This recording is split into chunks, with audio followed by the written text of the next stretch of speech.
inside, and it was quite different. And you might like to take over from there. Yeah, Rob, would you mind coming across next to Bernard? All right. Just because the mic is facing that way. Thank you. Oh, thanks.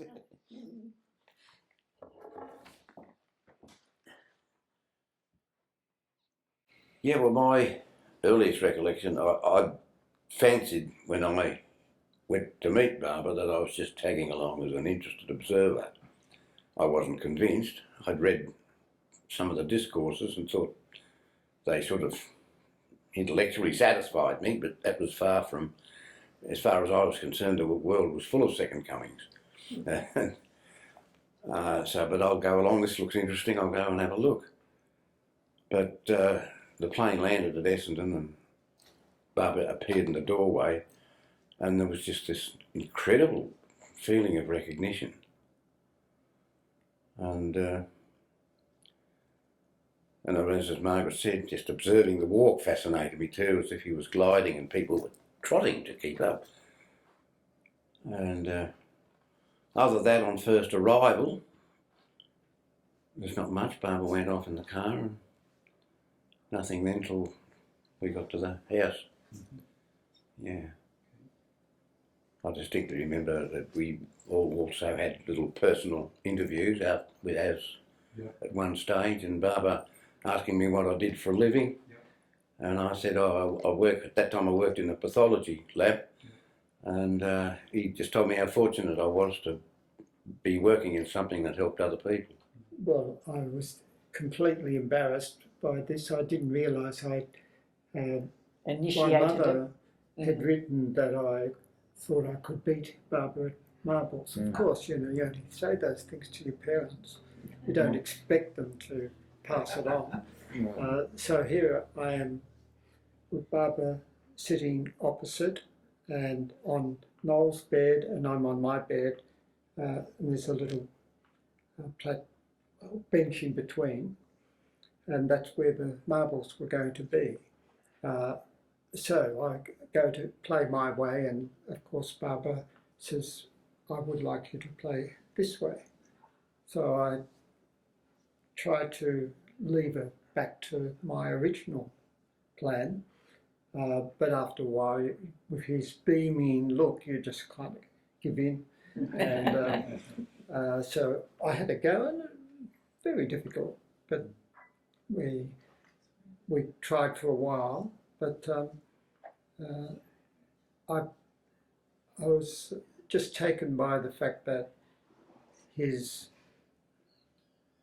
a special way that he doesn't quite look at you, but he beams and you kind of feel that presence, as if this is like a play act that we're doing with the marbles, like it's there's a lesson to be learnt or something like that.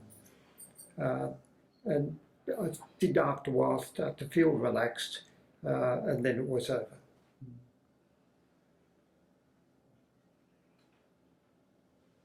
I remember Barbara giving you that. He cleaned us up, that was the bottom line. And the story when he ended up, because we weren't doing very well at hitting the marble, he gave us a much bigger one. Gave you a much bigger one, a huge marble. Still wants to. And positioned you right over the other marble, and you still couldn't hit it. Barbara was delighted. Were you pretty embarrassed? Well, probably at the time, yes. But then again, we used to shoot marbles with this sort of action, and he does this. But he was actually a fantastic shot. Like, we'll give him his credit. He was really good. He never missed. And it could be quite a distance away. Using this method, you get a lot of speed.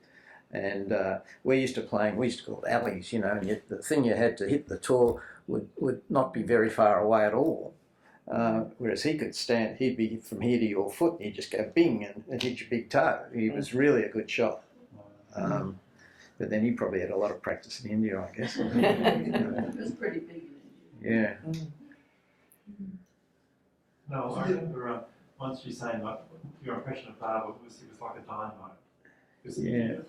I think that was more from you know, when he was up at. Like I had this strong impression of Barber because I had this visualization of this serene figure, because that's what you learn when you go to Sunday school and all that. You know, Jesus, and it's all slow and so on. And I think Byrne was saying something similar. Like he moved like with like a greased lightning. You had trouble keeping up with him, and his attitude was he was always fidgeting, like he you know, something was bothering him or whatever. He was like that up at Keel Mountain as well. I walked past the door once and he was just sitting there in a seat, and he was just, his hands were sort of trembling and his eyes were flashing to and fro. Like, so he was the opposite of what I expected in terms of his demeanour. My father was, at one stage he was a member of the Melbourne Symphony Orchestra. He was the lead violin of the second row. When he was young, he was a boy prodigy. He toured with the ABC, but in a football accident, he broke his index finger and he lost a bit of mobility. And that meant, the little finger, sorry, and that meant that he couldn't play the technical pieces, the really strong technical pieces as well. And so that's why he ended up in the second violins. But he was a fantastic player. I can remember as a child, Hepzibah Menuhin, Yehudi Menuhin's sister, coming and accompanying him. We had a piano and he'd play these beautiful music. He was a fantastic violinist. Anyway, because of that, we were sort of brought up in a musical environment. We had classical music playing at triple forte when we were very young, and we were all encouraged to learn music, sing or whatever. And anyway, when Barber came, at that stage I was playing the flute, and my father and we played a duet for Barber because he wanted to be entertained. I can't remember what piece we played, but we played it. Mozart. It wouldn't have lasted. No, well, if it was a duet, it was probably play or something like that. We had a lot of things we used to play together. And Colin, you were summoned to play the recorder, weren't you? Probably 3 blind mice or something. Yeah. But I read. Did you read the I read in the background that Colin couldn't play when he was asked to. He cut his finger. Cut my finger. Cutting oranges for Barber. Yeah, so he had an excuse. Yeah.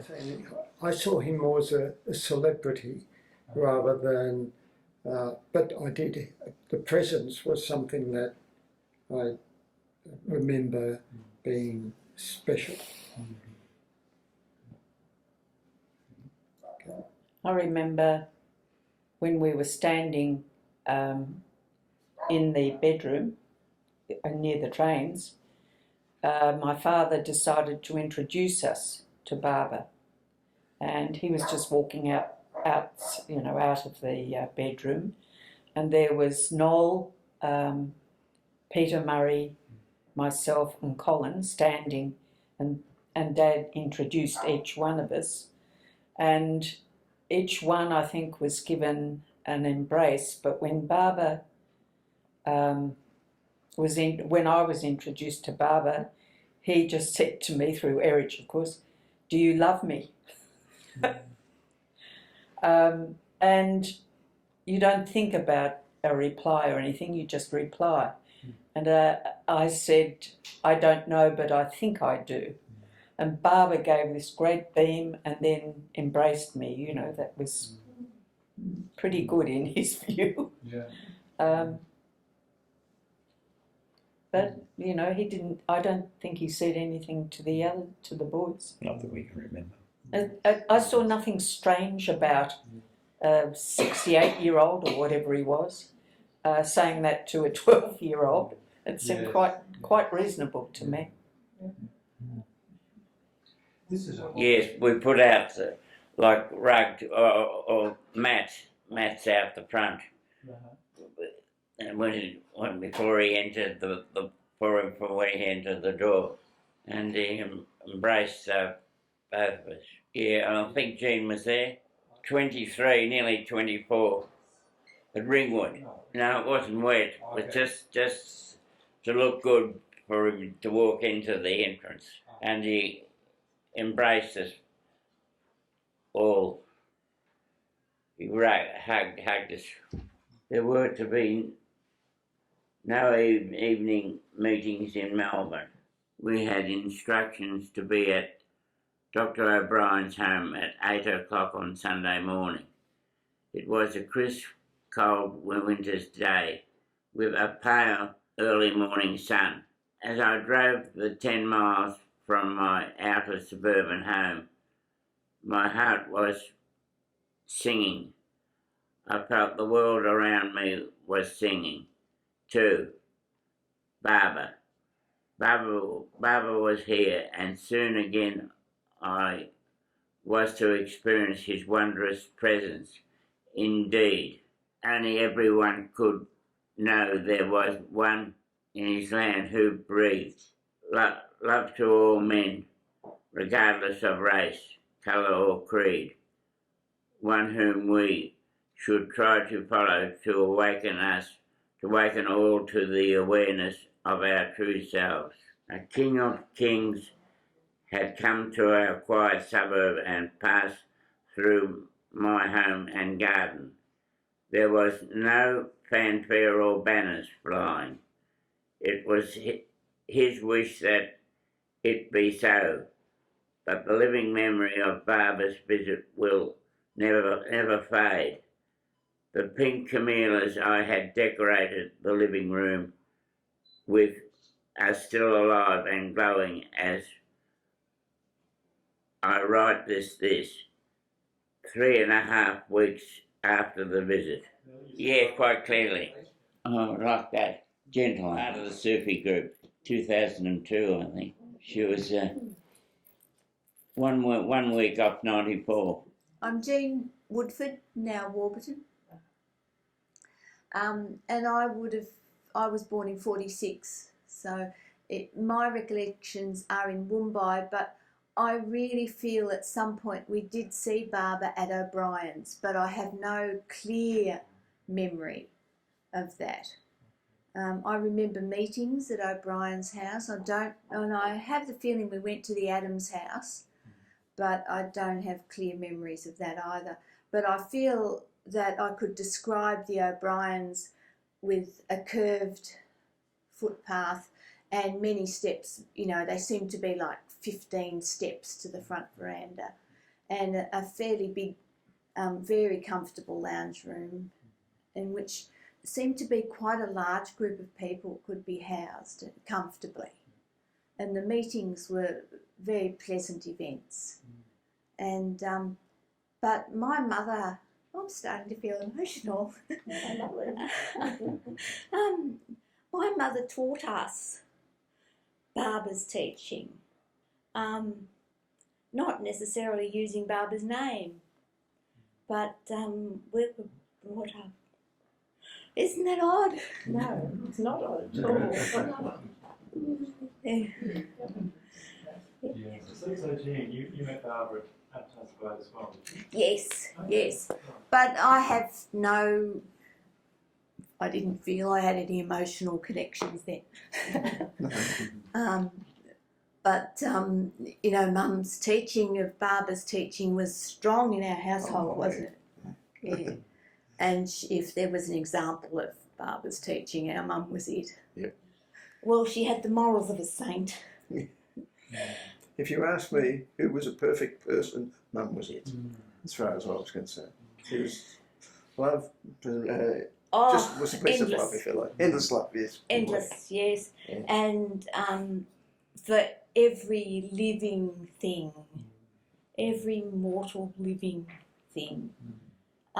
And the belief in reincarnation and from stones to plants to... Right through. Yes. Which I don't know if it'll give me comfort if I ever hit rough times. But I feel because of Mum's teaching, we've probably all had blessed lives. Oh, yes, without a doubt. And there's nothing wrong with our dad. But he was a bit of a challenge for Mum, wasn't he? Oh, yeah, he was a challenge for a lot of people, I think. He was an atheist, and would claim he didn't believe in God, but he did believe in God, but he saw God in nature around him. And that was where he saw God, without any doubt. But he wouldn't call him God. She was a Sufi to start with. I do a bit. A friend of hers, Auntie Eve Sires, yeah. was going through some difficult times with her husband. He drank very heavily. And she went up to Healesville, I think it was, to try and get away for a while. And she met a chap from Sydney that was really into the Sufi move. He was from Beacon Hill, was it? Francis Brabazon. Francis.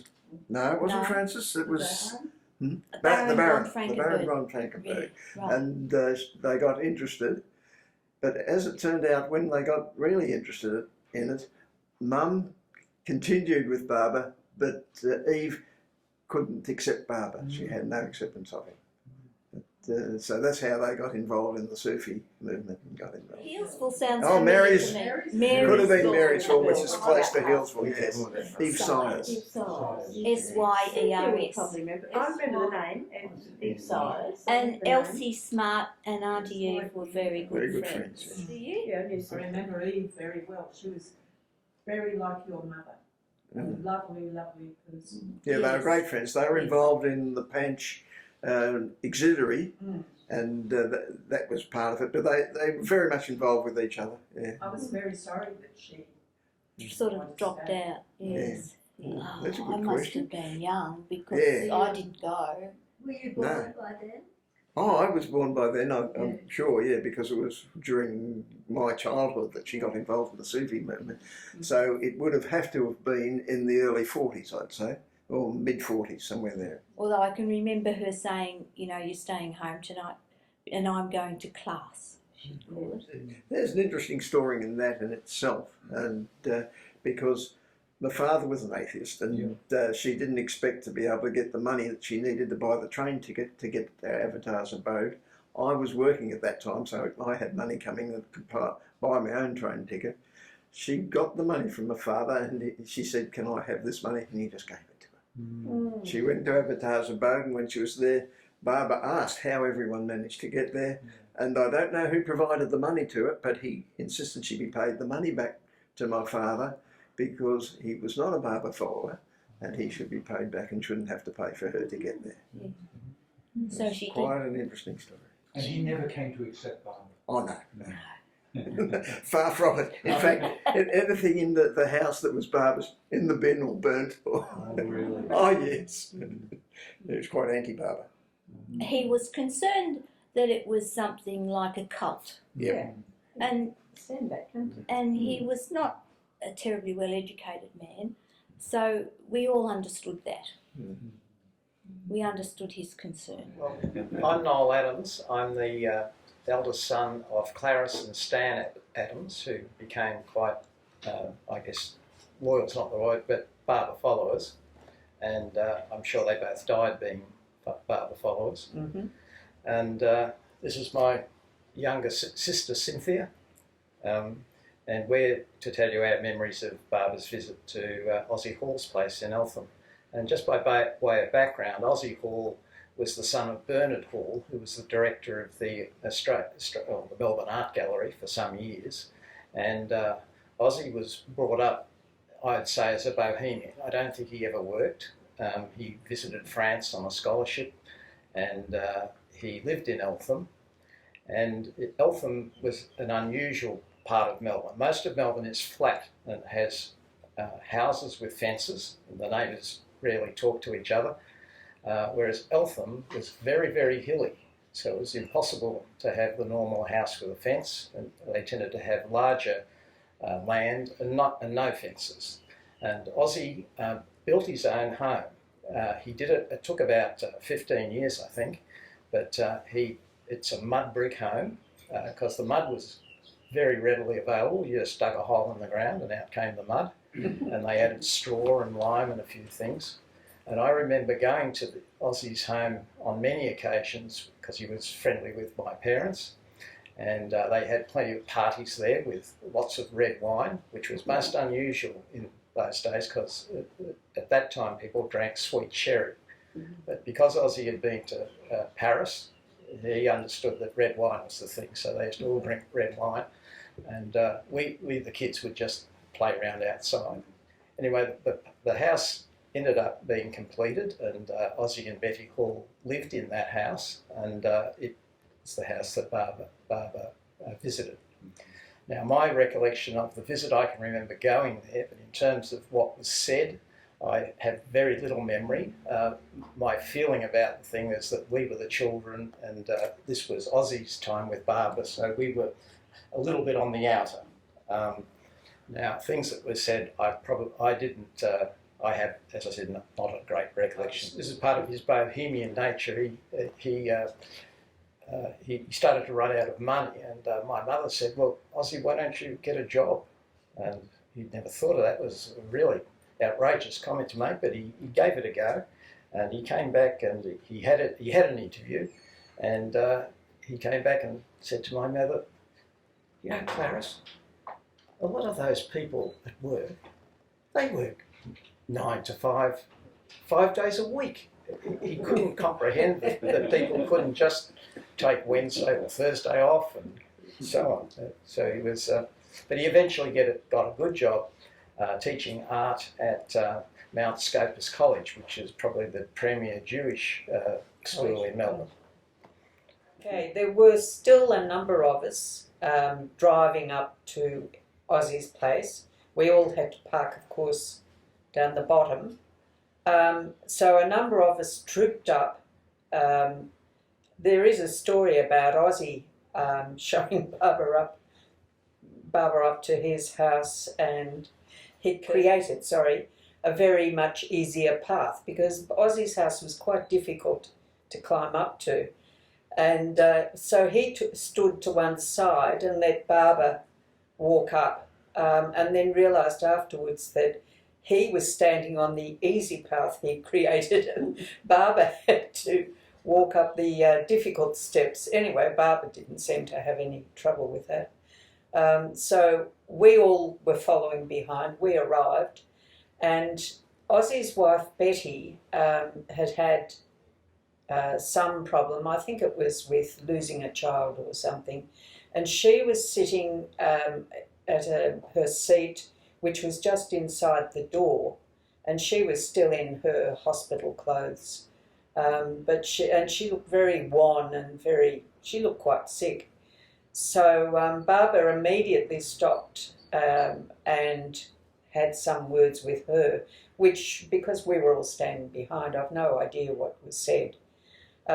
Anyway, Ozzy welcomed Barbara into his home, and so Barbara came in with all the Mundley, with Francis, and then we all trooped in behind Barbara. And we, of course, had to stand. Well, Ozzy's house at that stage had a big main room. On the left-hand side, there was a small kitchen, a bathroom, a small laundry and toilet. And but the main focus was on this big room, and he had a lot of his paintings around, which Barbara did look at and exclaim about. Again, I didn't hear exactly what he was saying, but Ozzy was in one of his very humorous moods. Ozzy had a great sense of humour. And Ozzy walked over to one of the other doors and said to Barbara, "Oh, Barbara, we offered the house to you to stay in, and this is where we were going to put you for your bedroom." And he opened the door, and there's all this rain pouring down. It had no roof, and there were these bits of wood hanging down and all sorts of things.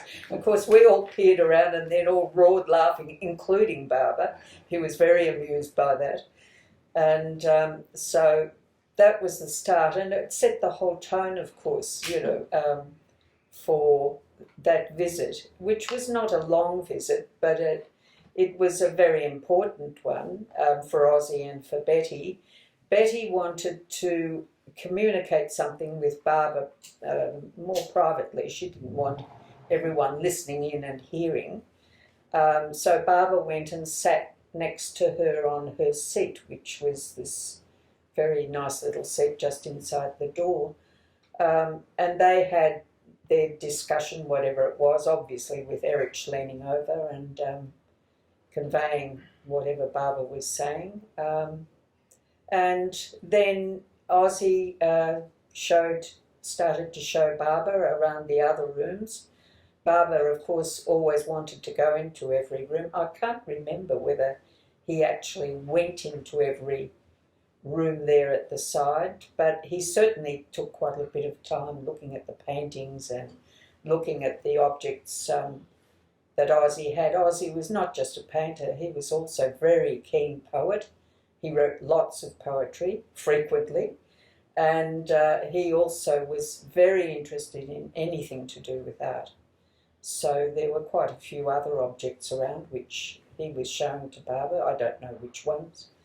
And then, of course, Ozzy was due to drive Barbara to back to the O'Brien's place. So then it was a matter of us all just getting ready to go back to the cars, and Ozzy showed Barbara to the car with the Mundley, and they of course had to leave the property first, and then we all trailed behind.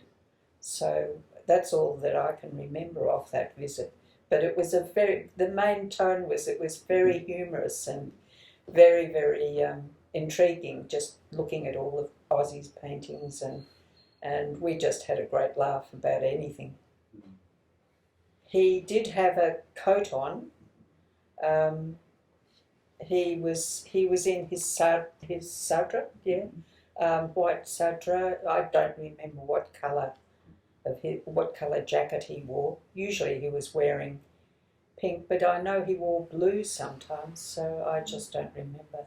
This is just going back a bit, but there was one time when Dennis O'Brien was driving Barbara from one of the houses to another one, and he asked Barbara a question, and he was so engrossed in listening to Barbara's reply, via Erich of course, that he completely lost his way and went off on a different track, whereas normally the road that he was on he knew so well, but he just got lost, and so he had to drive Barbara all around to get back on the right route. So goodness knows what the reason for that was.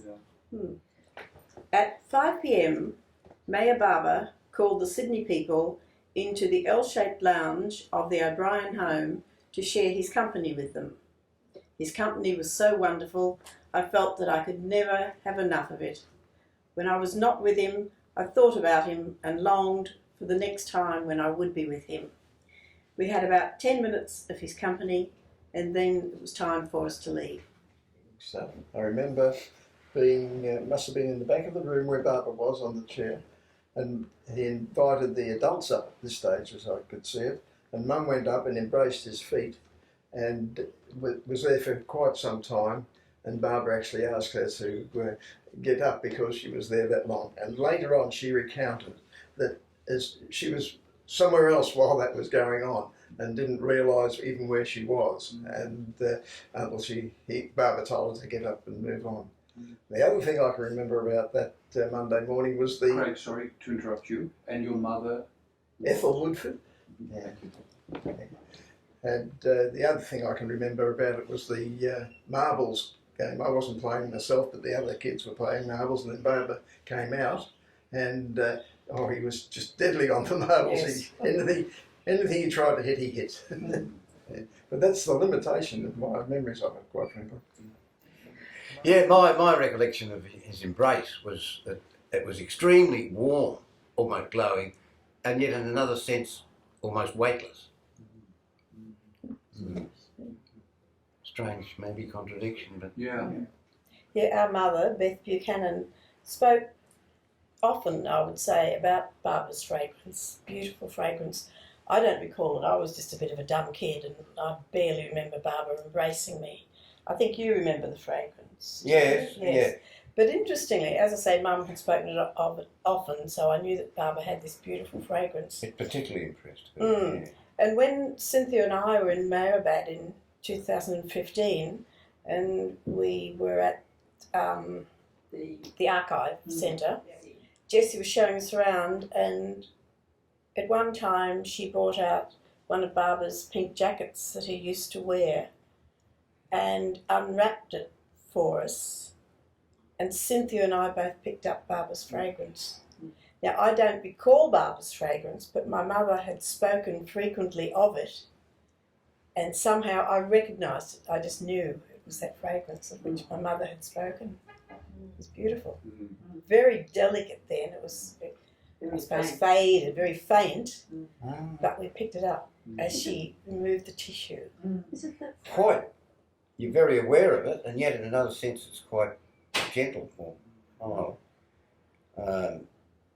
It's probably imagination, but when I came back from India, I might have been, I'm not sure if it's a 69 visit now,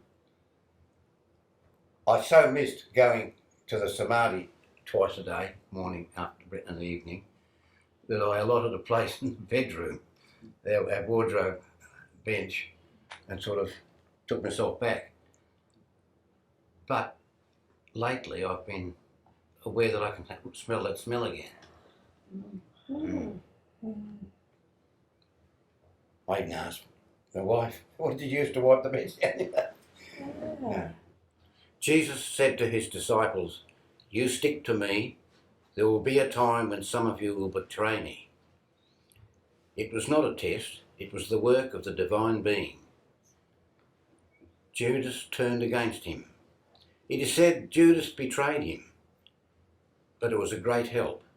It was not a betrayal by Judas, it was Judas helping Christ to fulfill his mission. It was all in the divine plan. Yes, well, my memory is just gathered in the airport waiting for time for Barbara to get on the plane, and I was standing completely behind Barbara, about 6 or 8 deep, something like that, in the gathering around him. However many, I can't be sure.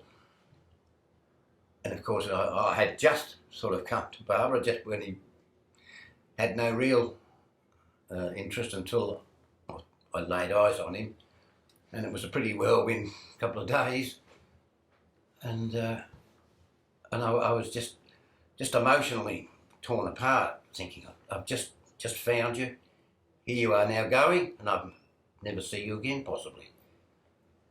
And just suddenly Barbara turned completely around like that and back at me. And the next thing, and begged me to sit down alongside him, put his arm around me. And next thing I know, Eric is saying, Barbara says, you must learn to love him more and more.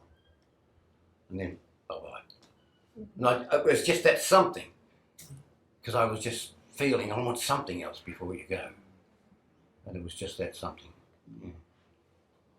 Thank you. I can remember being at the airport as Barbara was leaving, being outside the building and coming in, and Barbara gesturing and asking us all to come and sit beside him. I remember sitting beside him at that stage, and that's a very solid memory for me. That's all I can say. This is from Elsie Smart's account of Barbara's visit to Melbourne, which was published in The Awakener. The hour of departure had arrived. There were a few handshakes from Artie, Erich, Maggie and Nilu. Barbara smiled and raised his hand in farewell. My heart was full both of joy and sadness. The 2 wonderful days were almost over.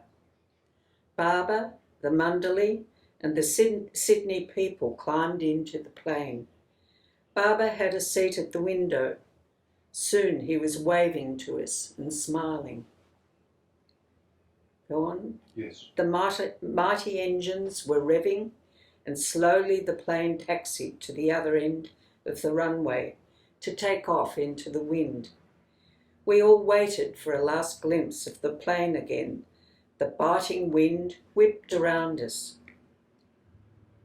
But we could not care for this when perhaps another glimpse of our beloved Barbara awaited us.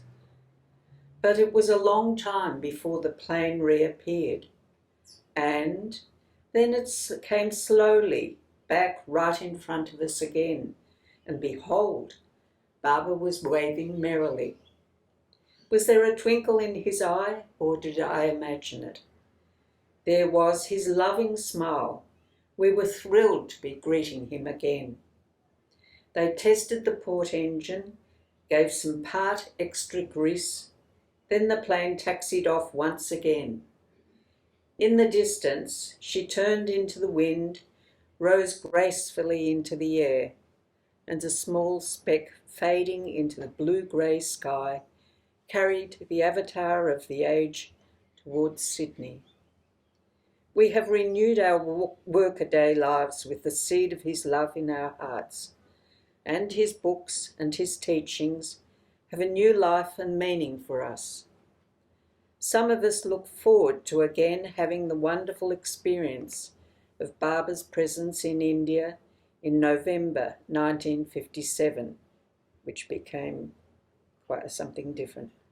But to have had Baba with us in Melbourne was the greatest event in my life, and who knows what unfoldment it may mean for others in our land. Elsie Smart.